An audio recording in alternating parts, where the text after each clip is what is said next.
ဒီဗီဒီယိုမှာရှင်းပြထားပြီးသားဖြစ်တဲ့ parts of speech ဝါစင်ကဆိုတာစကားလုံးတွေကိုလေ့လာတာနဲ့ tense အချိန်ကာလဆိုတာစာကြောင်းတွေကိုလေ့လာတာဖြစ်တဲ့အတွက်ကြောင့် parts of speech တွေကနာမ်အကြောင်းအသေးစိတ်ကိုတင်ထားပြီးပြီဆိုတော့အခုတစ်ခါ tense 12မျိုးတွေက simple present tense တင်ပြသွားမှာဖြစ်ပါတယ်တလဲစီပေါ့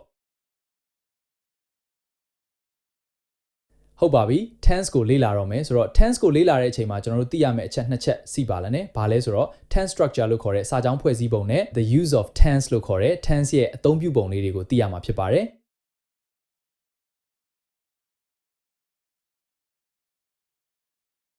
တခုကြိုပြောချင်တာဗီဒီယိုစဉ်ပြင်းသွားမှာဆိုလို့အပိုင်းနှစ်ပိုင်းခွဲပြီးတင်သွားမှာဖြစ်တဲ့အတွက်အခုဗီဒီယိုက simple present tense ရဲ့ tense structure ကိုပဲတင်ပြသွားမှာဖြစ်ပါတယ်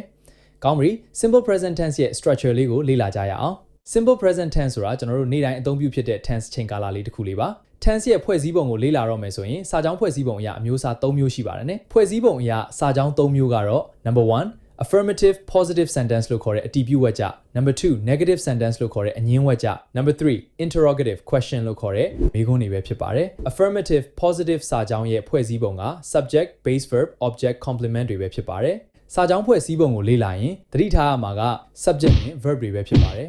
subject ဆိုတာပြုလုပ်သူလို့အဓိပ္ပာယ်ရပြီးစာကြောင်းရဲ့အစိတ်မှာလာပါတယ် subject ပြီးရင် verb တွေလာပါတယ်အခု simple present tense မှာကျွန်တော်တို့သုံးရမယ့် verb တွေက base verb လို့ခေါ်တဲ့မူရင်းကရိယာတွေပဲဖြစ်ပါတယ်ဥပမာအဖြစ် go play speak study work စသော verb တွေက base verb တွေပဲဖြစ်ပါတယ်ကောင်းပြီစာကြောင်းတွေစီကြည့်မယ်အကယ်၍ subject တွေက I we you they plural noun တွေဖြစ်မယ်ဆိုရင်ဥပမာစာကြောင်းတွေက I play football you speak English we study every day they work hard students go to school regularly အကယ်၍ subject တွေက he she it singular noun တွေဖြစ်မယ်ဆိုရင် base verb မူရင်း verb ကို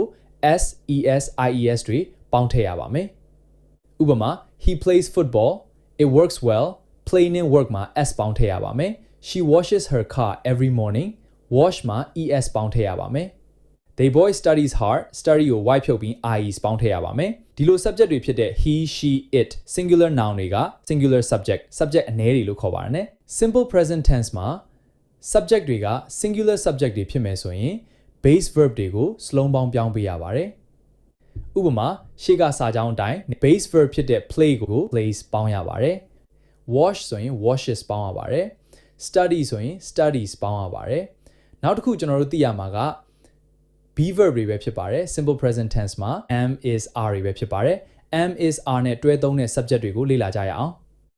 I am he is she is it is the boy is you are they are we are the boys are စသည်တို့ပဲဖြစ်ပါတယ် am is are ရဲ့အဓိပ္ပာယ်ကမြန်မာလိုရှိသည်ဖြစ်သည်ပဲဖြစ်ပါတယ်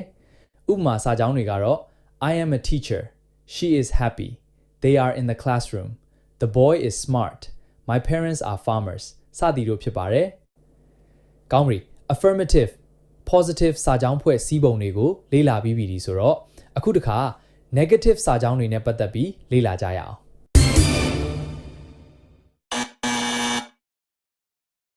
negative အငြင်းစာကြောင်းတွေမှာကျွန်တော်တို့သိရမှာကတော့ helping verb အကူကရိယာတွေပဲဖြစ်ပါတယ်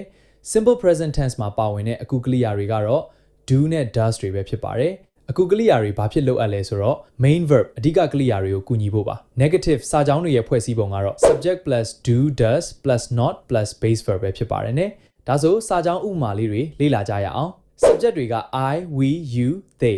plural noun တွေဖြစ်မယ်ဆိုရင်အကူကရိယာ do နဲ့ not ကိုပေါင်းပြီးသုံးရပါတယ်ね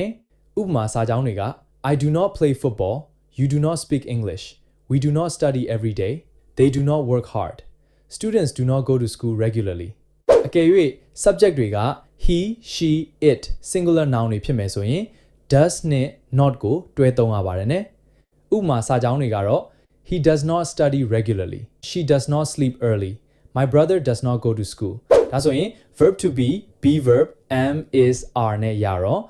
အငြင်းစာကြောင်းတွေဘယ်လိုရေးပြီးဘယ်လိုပြောမလဲသူတို့နဲ့ဆို be verb ရဲ့နောက်မှာ not ထည့်လိုက်ရုံပဲဥပမာ I am not a student she is not kind they are not in the village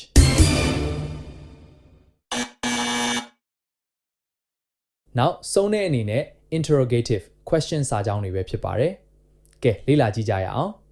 simple present tense ရဲ့ yes or no question နဲ့စကြရအောင်မေးခွန်းကိုသုံးတော့မယ်ဆိုရင်စိတ်ကပြောခဲ့တဲ့ helping verb အကူကရိယာ do နဲ့ does ကို subject ရဲ့စိတ်မှာထားပေးရပါတယ် yes or no question ရဲ့ဖွဲ့စည်းပုံက do does subject base verb question mark ပဲဖြစ်ပါတယ်ဥပမာ do you play football do they live here does he go to school does she speak English နောက်ပြီး wh question နဲ့လေ့လာကြရအောင် wh question ဆိုတာက what when where why who how စသည်ဖြင့်စတဲ့မေးခွန်းတွေကိုပြောတာဖြစ်ပါတယ်ဥပမာ